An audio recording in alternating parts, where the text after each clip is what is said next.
Salam damai sejahtera dalam kasih Tuhan. Bertemu kembali dengan saya, Pendeta Lukas Eko Sukoco dari Padepokan Diakonia Mitra Kinase GKJ Purworejo. Saudara, di tengah masa pandemi yang konon sudah masuk ke new habit, new normal, nyatanya ya masih banyak kasus COVID-19, bahkan beberapa daerah malah meningkat. Tapi saya berharap kita masih bisa menghayati kasih dan kesetiaan Tuhan di tengah pergumulan yang berbagai ragam itu.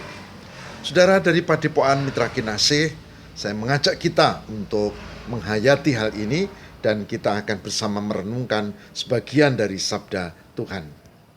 Kita akan menghayati satu tema tentang sukacita dan gembira di hati. Kalau saya tanyakan ini kepada pelajar gitu ya, apa yang membuat saudara, mas, mbak sukacita? Kalau dia pelajar, pasti dia menjawab ya kalau ujian dia lulus atau nilainya bagus.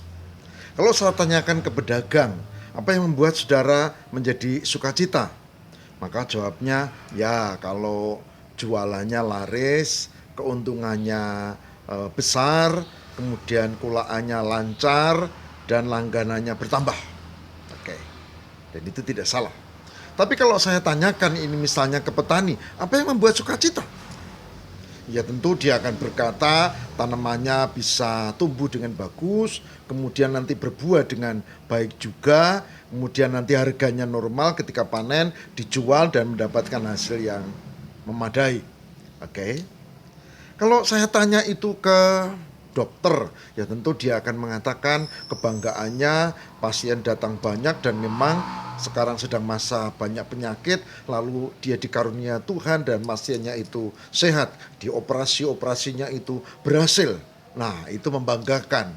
Sudah tahu itu kebanggaan seorang dokter. Begitu juga kalau guru ditanya, dia akan bercerita tentang profesinya, murid-muridnya hasilnya bagus dan pandai dan lulus dan seterusnya. Itu tidak salah. Tapi kita akan lihat bagaimana firman Tuhan tentang hal ini, saudara. Sebelum kita membuka Alkitab, saya jadi ingat pesan Paulus kepada jemaat di Filipi. Filipi 4 ayat 4 yang dikatakan bersukacitalah senantiasa. Sekali lagi aku katakan bersukacitalah. Saya mengawali ini untuk mengatakan bahwa sebenarnya saudara, sukacita itu menjadi penanda orang yang berpengharapan, orang yang memiliki keyakinan di dalam penyertaan Tuhan. Sukacita itu menjadi penanda bahwa orang itu memiliki pengharapan di dalam Tuhan. Sehingga Paulus katakan, kukatakan ya bersukacitalah. Sekali lagi kukatakan bersukacitalah. Kita akan membaca satu ayat atau 2 atau 3 ayat ya, tapi ini dari perjanjian lama. Sukacita dalam konsep Nabi Habakuk. Saudara jangan kaget karena ternyata berbeda dengan yang kita bayangkan. Saudaraku yang terkasih di dalam Tuhan, saya ajak kita membaca dari Habakuk pada pasal 3. Habakuk 3 pada ayat 17, 18, dan 19. Saya ulangi, Habakuk 3 ayat 17, 18, dan 19. Yang demikian sabda Tuhan. Sekalipun pohon ara tidak berbunga, pohon anggur tidak berbuah, hasil pohon zaitun mengecewakan, sekalipun ladang-ladang tidak menghasilkan bahan makanan, kambing domba terhalau dari kurungan, dan tidak ada lembu sapi dalam kandang. Namun aku akan bersorak-sorak di dalam Tuhan. Beria-ria di dalam Allah yang menyelamatkan aku. Allah Tuhanku, itu kekuatanku. Ia membuat kakiku seperti kaki rusa. Ia membiarkan aku berjejak di bukit-bukit. Demikian firman Tuhan, Habakuk 3, 17, 18, dan 19. Seperti yang tadi saya katakan, saudara, Habakuk punya konsep yang beda. Tidak sama dengan pedagang kalau laris lalu senang. Tidak sama dengan pelajar kalau nilainya bagus, lulus dengan memuaskan, lalu bersuka cita. Tidak sama dengan petani, tidak sama dengan profesi-profesi lain, guru dan seterusnya. Habakuk mengatakan bahwa sukacita yang dialami adalah karena Tuhan. Sekarang bisa jadi gagal. Bahkan dikatakan di sini, pohon ara tidak berbunga, pohon anggur tidak berbuah, pohon zaitun mengecewakan, ladang tidak menghasilkan, kambing domba terhalau, lembu sapi enggak ada. Dan dikatakan, aku tetap bersuka cita. Aku tetap akan bersorak-sorai dan beria-ria. Karena apa? Karena dia punya Tuhan, dia punya pengharapan di dalam Tuhan, dan dia mengatakan, Tuhanku, kekuatanku. Saudaraku, ini tidak mudah ya. Saya pernah sakit lama, ya 4 bulan kurang lebih, terbaring di rumah sakit ya. Dan saya jenuh, apalagi dengan diet yang sangat ketat, jenuh. Dan untung ada beberapa orang yang menguatkan bahwa pengharapan di dalam Tuhan itu ada. Dan ternyata iya dan amin. Meskipun hampir 6 bulan tergeletak karena penguatan di rumah juga. Kira-kira segitu, 6 bulan lebih dikit. Toh kemudian Tuhan mengembalikan kekuatan, memberikan kesehatan. Dan Habakuk benar. Habakuk benar.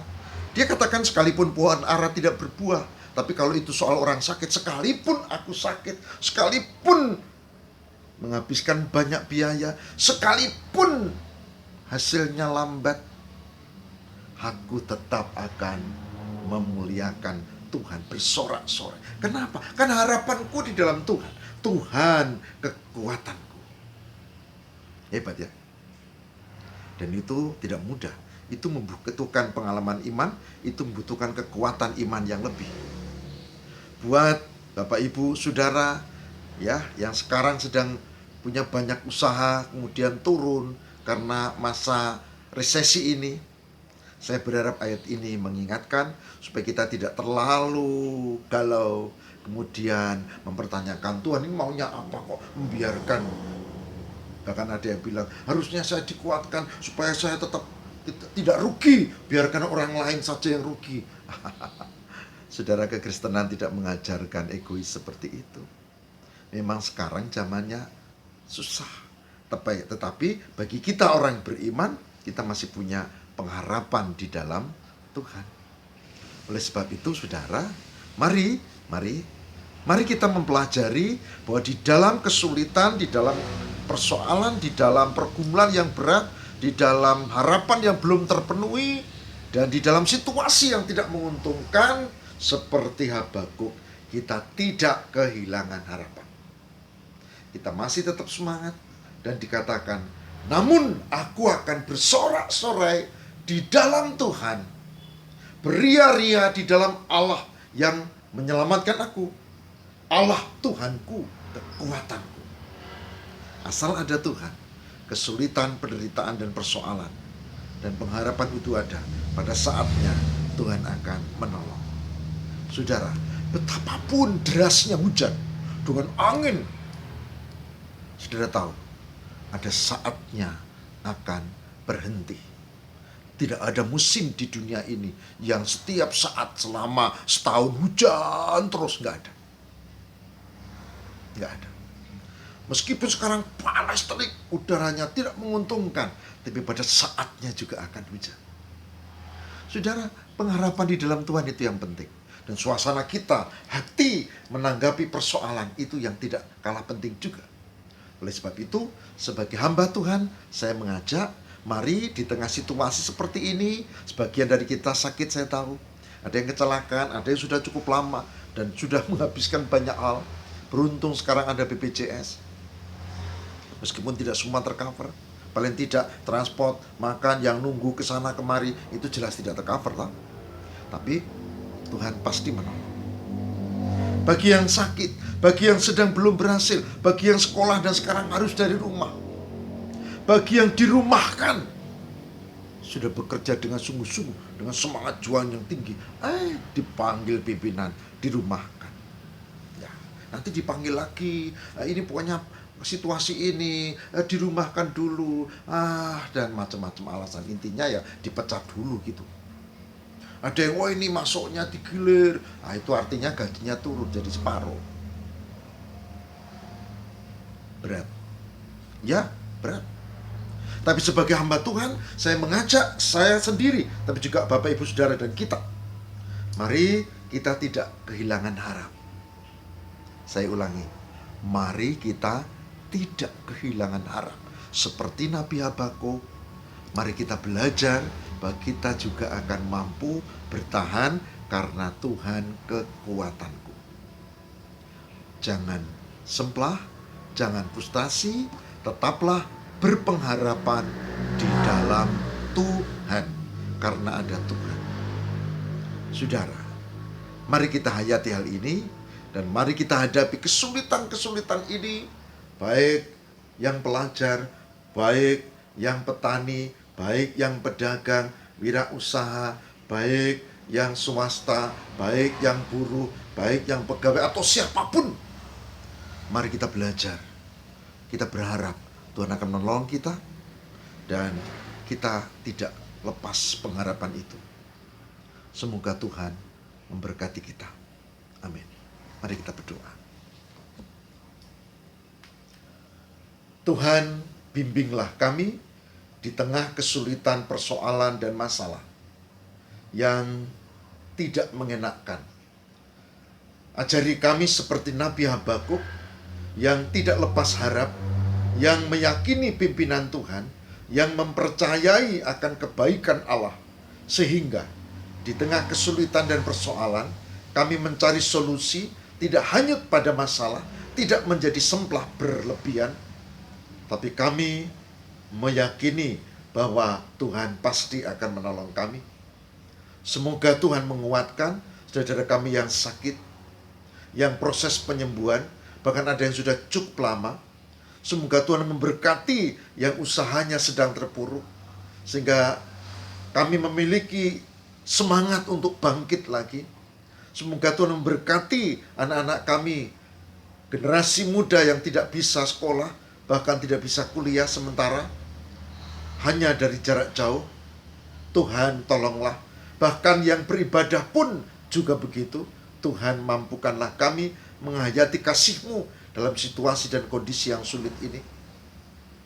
Yang sedang dirumahkan, yang sedang berhenti bekerja, yang sedang mencari kerja, belum juga dapat yang cocok. Tuhan tolonglah kami.